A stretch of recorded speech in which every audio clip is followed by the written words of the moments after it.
Hello, this is Jordan, and this is your precious metals video market update. This is being recorded on the late afternoon of Thursday, March 3rd, 2016. And starting off with gold, here is a look at our go-to chart, the monthly candlestick chart, and gold today broke above the consolidation, the resistance at 1250, and climbed to about 1265 before it closed.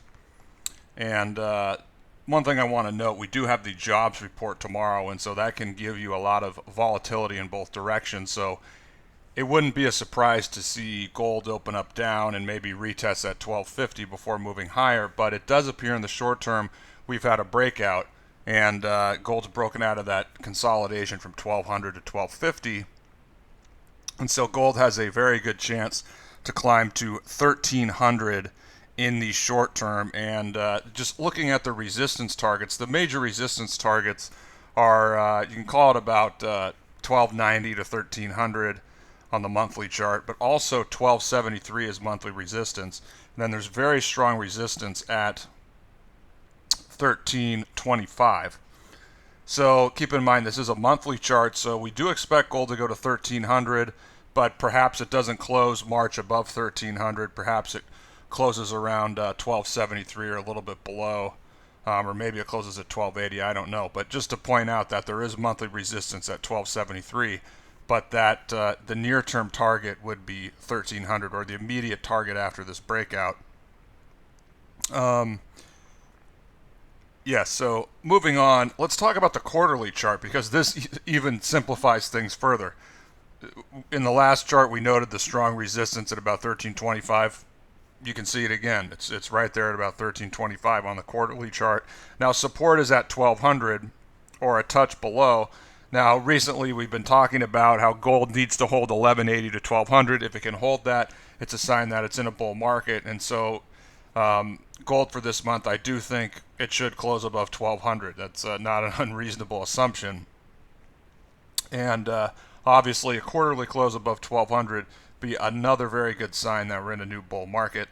So keep in mind here, in the short term, we do have an upside target of 1300. Possibly it can get up to 1325, but I would be really surprised if this move extended above the low 1300s, because look, this is a quarterly chart. This is very significant, and you can see the resistance there at 1325. Now, moving on to the analog recovery chart here, we show the current this is daily data, by the way. Usually we look at weekly data, but this is daily data. We plot the recoveries from the major lows in 1976 and 2008 on the same scale as the low that we had at the end of 2015, the daily low in gold.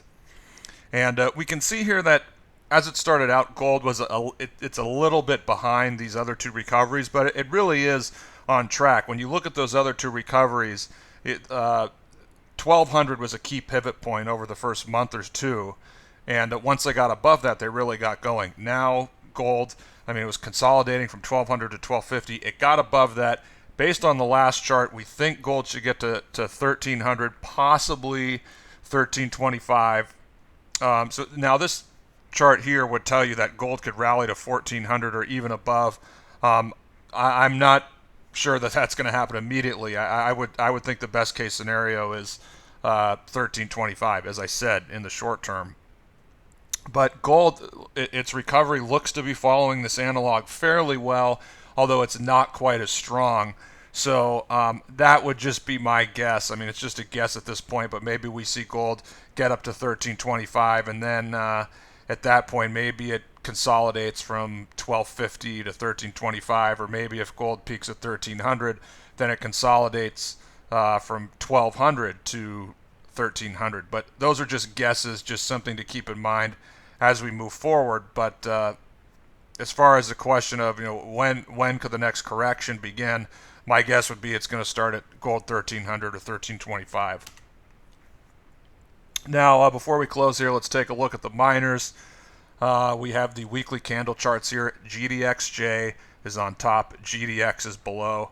And, earlier this week, I mean, it looked for a day or two that the miners were possibly forming a top and they could have a bearish reversal this week, but that was totally negated by the action of the last 2 days, and especially today. So the week is not over yet, but it's still safe to look at the weekly charts here since there's only one day left. And first, one very significant thing is if you look at 5 or 6 10-year chart or whatever of the miners, and you look at the 400-day moving average or the 80-week moving average that we're showing here, during the bear market, the miners, they had 2 or 3 rallies in the last 3 or 4 years that peaked at the 80-week moving average. And so the fact that, I mean, we've noted it in the last couple weeks that GDX was trading above it, and GDXJ was testing it, it was holding barely above it.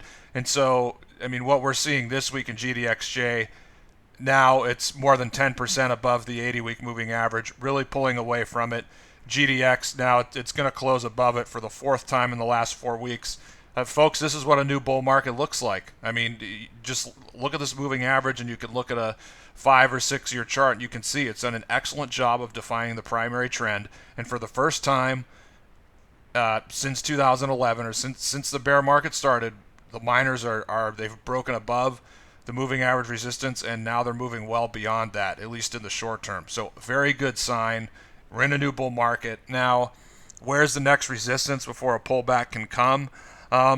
Let's look at GDX on the bottom first. I've been talking about really the resistance is at 21 to 22. There is some resistance at 20, but I think we'll probably go above that. So here I'm showing 21 to 22. If you look at the range we were in the last half of last year, I think it was from about 17 down to 13, and so if you measure that forward, you get a target of 21. But looking at the chart, 22 is pretty strong resistance, so focus on that. But again, 21 also a potential target. Now to the top in GDXJ, closed at 27.37.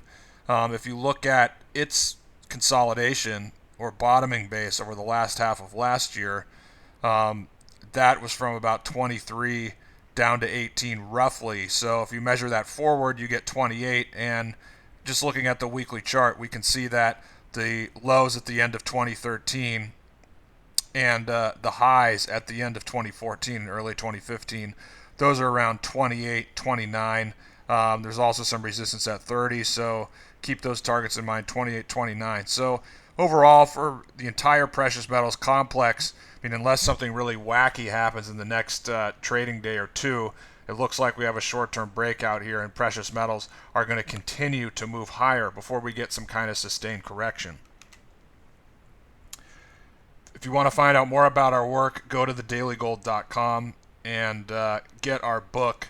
You can get that at thedailygold.com/book. There's a form at the top of thedailygold.com. You can just enter in your email. You'll get that book that has all of our best research and analysis and charts. It's nearly 150 pages of information. And also on our website, you can sign up for our premium newsletter. There's also a link there near the top of the website. But sign up for our free newsletter, and you'll get the book. And that's a great starting point.